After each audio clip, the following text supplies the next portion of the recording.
सभी को नमस्कार। बीए सेकेंड ईयर क्लास के विद्यार्थियों से आज मैं पुनः आप लोगों के सामने ऑनलाइन क्लास में उपस्थित हूँ।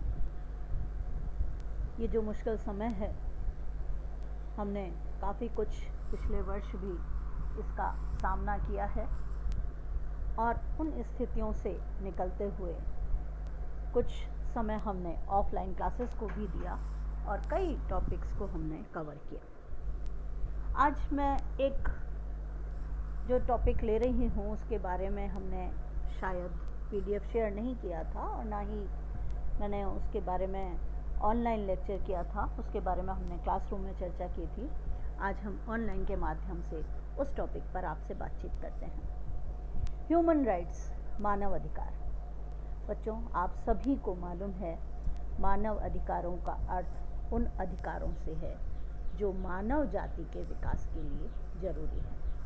10 दिसंबर को हम मानव अधिकार दिवस मनाते हैं और इसी संदर्भ में, क्योंकि जो आदर्श है मानव अधिकारों का वो यह है कि मनुष्य के प्रति हो रहे जो भी अत्याचारपूर्ण भेदभाव हैं उनको समाप्त किया जाए। आधुनिक युग में मानव अधिकारों के संबंध में दो तरह की धारणाएं प्रचलित हैं।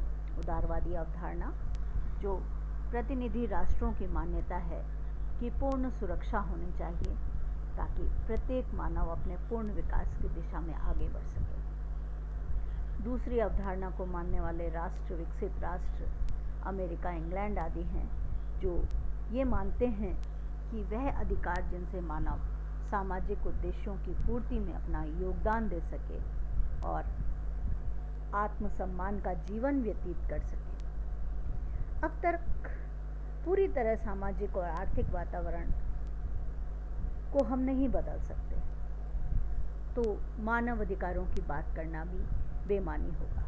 हमारे जो सिलेबस में टॉपिक है वो है राज्य मानव अधिकार आयोग। मानव अधिकारों के संदर्भ में थोड़ी सी जानकारी देने के बाद हम उस बिंदु पर आएंगे कि मानव अधिकार क्या है। बच्चों, सेकेंड वर्ल्ड वार जब हुआ था तो ब्रिटिश प्रधानमंत्री चर्चिल और अमेरिकन राष्ट्रपति जो थे उस समय के रूजवेल्ट के सामूहिक हस्ताक्षरों से अटलांटिक चार्टर प्रकाशित हुआ और उसमें कहा गया कि युद्ध के बाद नवीन विश्व व्यवस्था के अंतर्गत विश्व के लोगों को 4 प्रमुख स्वतंत्रताएं मिलनी चाहिए। भाषण और अभिव्यक्ति की स्वतंत्रता, उपासना और पूजा करने का अधिकार, अभाव से मुक्ति या स्वतंत्रता और भय और आशंका से मुक्ति या स्वतंत्रता। 24 अक्टूबर 1945 को यूएनओ की स्थापना हुई और संयुक्त राष्ट्र ने मानवीय अधिकारों की विश्वव्यापी घोषणा के अंतर्गत नागरिकों को उपर्युक्त स्वतंत्रताओं और अधिकारों को स्वीकार कर लिया गया। चार्टर में कहा गया कि विश्व की आर्थिक, सामाजिक, सांस्कृतिक और मानवतावादी समस्याओं के समाधान के लिए अंतर्राष्ट्रीय सहयोग प्राप्त किया जाए और जाति, लिंग, भाषा और धर्म के भेदभाव के बिना समस्त लोगों के लिए मानव अधिकार व आधारभूत स्वतंत्रताओं के संबंध में प्रोत्साहन दिया जाए।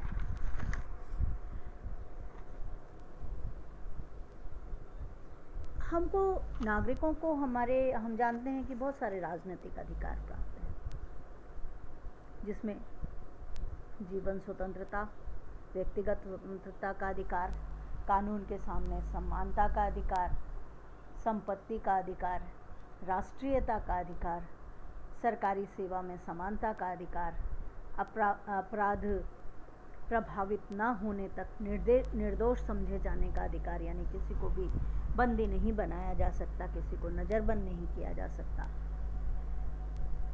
स्वतंत्रता का अधिकार, अभिव्यक्ति का अधिकार, ये बहुत सारे अधिकार हमें दिए गए। मानव अधिकारों की जो विश्वव्यापी घोषणा थी सामाजिक, आर्थिक व सांस्कृतिक अधिकारों का, उसमें भी बहुत सारे अधिकार हमें सौंपे गए। भारत में राष्ट्रीय मानव अधिकार आयोग, राज्य मानव अधिकार आयोग और मानव अधिकार न्यायालयों की स्थापना तथा मानव अधिकारों की रक्षा के लिए मानव अधिकार संरक्षण अधिनियम 1993 में संसद द्वारा पारित किया गया और 28 सितंबर 1993 से जो प्रभावशील हुआ। मानव अधिकारों की विश्वव्यापी जो घोषणा की गई थी वो मानव जाति के लिए अधिकारों और स्वतंत्रताओं का एक महत्वपूर्ण चार्टर था। यह घोषणा केवल सिद्धांतों का एक विवरण मात्र है, न कि कानूनी रूप से कोई बंधनकारी नियम और दायित्व हैं। इसमें जो राष्ट्रीय मानव अधिकार आयोग बनाया गया, हम जानते हैं कि उसमें अध्यक्ष जो है उच्चतम न्यायालय का मुख्य न्यायाधीश होता है। एक सदस्य जो उच्चतम न्यायालय का न्यायाधीश होता है, मुख्य सदस्य होता है। उच्च न्यायालय के मुख्य न्यायाधीश है या रहा है। एक महासचिव होता है। तो इस तरह से एक समिति के माध्यम से इनकी नियुक्ति की जाती है और उस समिति में प्रधानमंत्री, लोकसभा अध्यक्ष, गृह मंत्रालय के प्रभारी मंत्री, ये सारे अधिकारी कार्य करते हैं। हमारा जो विषय है वो है राज्य मानव अधिकार आयोग। बच्चों, जब हम राज्य मानव अधिकार आयोग की बात करते हैं तो राज्य सरकार इस अध्याय के अधीन राज्य आयोग को दी जाने वाली शक्तियों का प्रयोग करने और उन्हें निर्वहन करने के लिए एक निकाय का गठन करती है, जिसमें एक अध्यक्ष होता है जो उच्च न्यायालय का मुख्य न्यायाधीश रहा हो, एक सदस्य जो उच्च न्यायालय का न्यायाधीश है या रहा हो, एक सदस्य जो उस राज्य में जिला न्यायाधीश है या रहा हो, 2 सदस्य जिनकी नियुक्ति उन व्यक्तियों में से की जाएगी जिन्हें मानव अधिकारों से संबंधित मामलों का ज्ञान हो या उसमें व्यवहारिक अनुभव प्राप्त हो। एक सचिव होता है जो राज्य आयोग का मुख्य कार्यकारी अधिकारी होता है और राज्य आयोग की ऐसी शक्तियों का प्रयोग करेगा जो इन कार्यों का निर्वहन करेंगे, जो उसे प्रत्यायोजित किए जाए। राज्य आयोग का मुख्य कार्यालय ऐसे स्थान पर होगा जो राज्य अधिसूचना द्वारा निर्दिष्ट किए जाएंगे। ये सारी चीज़ें मैं आपके साथ में PDF के माध्यम से भी शेयर करूंगी। राज्य आयोग के अध्यक्ष और सदस्यों की नियुक्ति के संबंध में जिस तरह से केंद्रीय स्तर पर प्रधानमंत्री के द्वारा किया जाता है, उसी तरह से राज्य आयोग एवं अन्य अध्यक्षों की नियुक्ति की एक समिति जो बनी होती है, उसमें मुख्यमंत्री अध्यक्ष होता है, विधानसभा सदस्य उस राज्य के गृह मंत्रालय का प्रभारी मंत्री सदस्य होता है और विधानसभा में विपक्ष का नेता इसका सदस्य होता है। एक बात जो गौर करने की है कि जहाँ किसी राज्य में विधान परिषद है, वहाँ उस परिषद का सभापति एवं परिषद से विपक्ष का नेता भी समिति का सदस्य होता है। चूँकि राज्य में एक ही हमारे राजस्थान में विधानसभा या विधान परिषद का गठन नहीं किया गया है, अतः यहाँ पर हम जो बात करेंगे वो उसी संदर्भ में की जाएगी। राज्य आयोग के सदस्यों को एक कार्यकाल, निश्चित कार्यकाल के लिए पद पर रखा जाता है। 5 वर्ष का कार्यकाल होता है। कुछ परिस्थितियों में ये सदस्य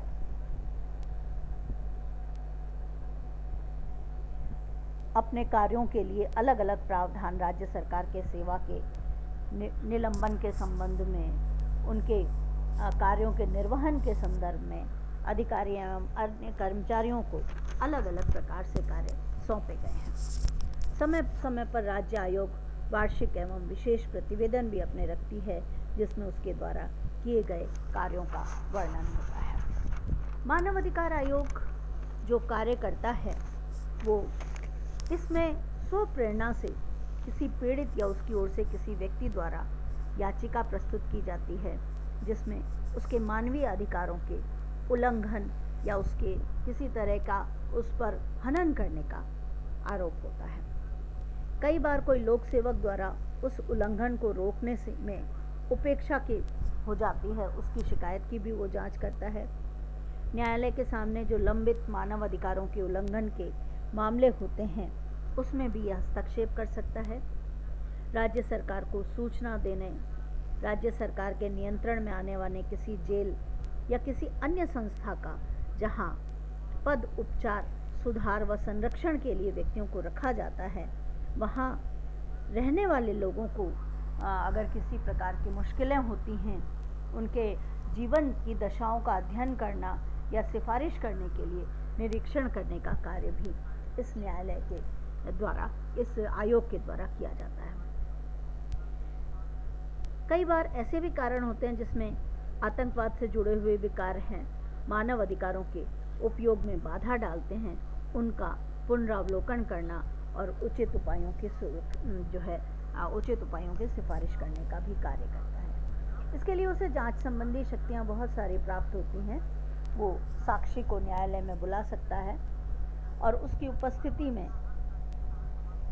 वो परीक्षण करता है, किसी दस्तावेज को खोल सकता है, मंगा सकता है, किसी न्यायालय कार्य में किसी लोक अभिलेख या उसकी प्रति के लिए अभियाचना कर सकता है, जो शपथ पत्र हैं उन पर साक्ष्य ग्रहण कर सकता है। ऐसे अन्य कार्य मानव अधिकार आयोग के माध्यम से किया जाता है। आयोग जांच से संबंधित कार्य भी करता है। जांच से संबंधित किसी भी मामले में अन्वेषण करने के लिए कोई भी अधिकारी या एजेंसी जिसका उपयोग किया जाता है, आयोग के निर्देश एवं नियंत्रण में कार्य करते हुए वह किसी व्यक्ति को बुला सकता है, उसकी परीक्षा कर सकता है।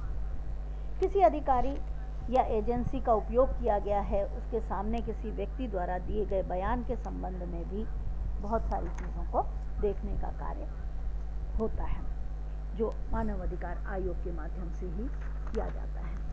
तो जांच करने के बाद जब वो जांच करता है तो आयोग केंद्रीय सरकार या संबंधित राज्य सरकारों को एक वार्षिक रिपोर्ट प्रस्तुत करता है और अन्य किसी भी मामले पर जो महत्वपूर्ण व आवश्यक हो कि वार्षिक रिपोर्ट प्रस्तुत किए जाने तक उसे रोका नहीं जाना चाहिए। आयोग एक विशेष रिपोर्ट भी प्रस्तुत कर सकता है। केंद्र सरकार और राज्य सरकार आयोग की रिपोर्ट को संसद में प्रत्येक सदन या राज्य विधानसभा के सामने भी प्रस्तुत करने का कार्य कर सकती हैं। तो ये बच्चों आज हमने चर्चा की राज्य मानव अधिकार आयोग की। इसी पर हम एक PDF भी मैं आप लोगों के साथ में शेयर करूंगी। उससे संबंधित जो भी प्रश्न हो वो आप सब साथ में साझा करने का प्रयास करें। Thanks to all of you.